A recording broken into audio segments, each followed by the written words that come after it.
When we think about iconic American actors, we think of names such as Brad Pitt, Marilyn Monroe, and Charlie Chaplin. But what about the first actors who inspired them? Hi everyone, Ken here. Welcome to This House. Today we are exploring William Gillette's castle. Make sure to hit that subscribe button so you never miss an exciting episode of This House.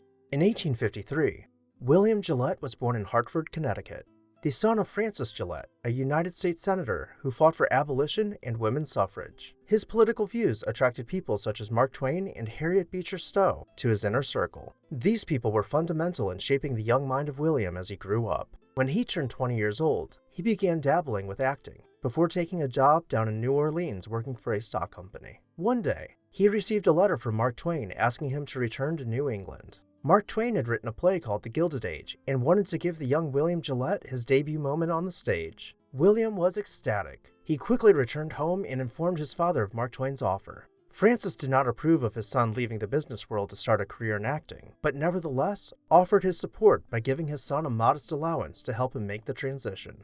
When William took the stage, he was a hit. The audience loved him. He was known for slow, realistic movements and expressions in a time where melodramatic actors commanded the stage. Instead of over-the-top set design, he insisted that his scenes mirror real life. During his rise to fame, he met the one and only love of his life, Helen Nichols. They married in 1882, but she passed away just 6 years later from a ruptured appendix, before the couple could have their first child. He took his grief and displayed it for the world to see. Having known both love and death, he studied his emotions and replicated them on the stage. His most notable role was that of Sherlock Holmes in the 1916 film by the same name.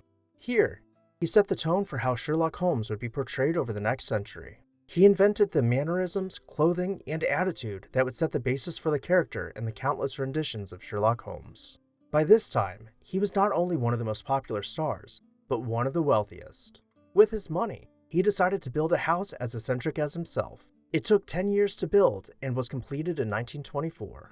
The 14,000 square foot castle dominated a hilltop in New London County, Connecticut. The hill it sat on was part of a grouping of 6 other hills known as the Seven Sisters. Fittingly, he named his house the Seventh Sister. The interior of the home was inspired by the arts and crafts movement with clean, continuous lines in the millwork and oversized stone columns supporting exposed wood beams. Built-in seating could be found in the living room, set against distressed wood panels and colorful fabric walls.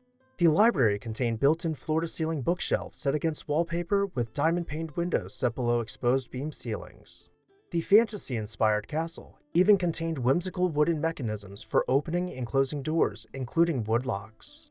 Even some of the light switches were crafted from wood and assembled with wood pegs and wood switches. Of the charming details found throughout, there were equally as many abstract details, such as the chaotic stained glass appearing to have been thrown together in a fit. These details stood in stark contrast to the stone corridors and staircases, reminiscent of medieval European castles, leading to landings overlooking 2-story rooms with floor-to-ceiling fireplaces and floor-to-ceiling windows. Every unique detail had been well thought out to be interesting without being ostentatious. A grand home with humble proportions, overflowing with charming details in lieu of pretension. At the height of the estate, William hosted guests such as Albert Einstein and Charlie Chaplin, who enjoyed the private steampunk railroad which winded around the property's bluffs, similar to a slow roller coaster with vista views. William's fame continued to grow throughout his life as he captivated audiences around the world, all the way up until his death in 1937. The New York Times said about him, "It would be hard to convince that portion of the American public that knew and followed him that any better actor had ever trod the American stage. It would be conservative to say that Mr. Gillette was the most successful of all American actors."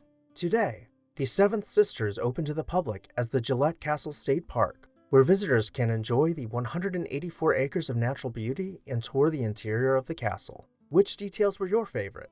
Let me know down below in the comment section.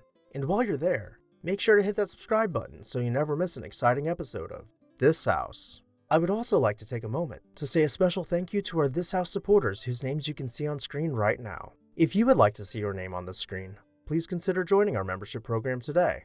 I'll see you next time on This House.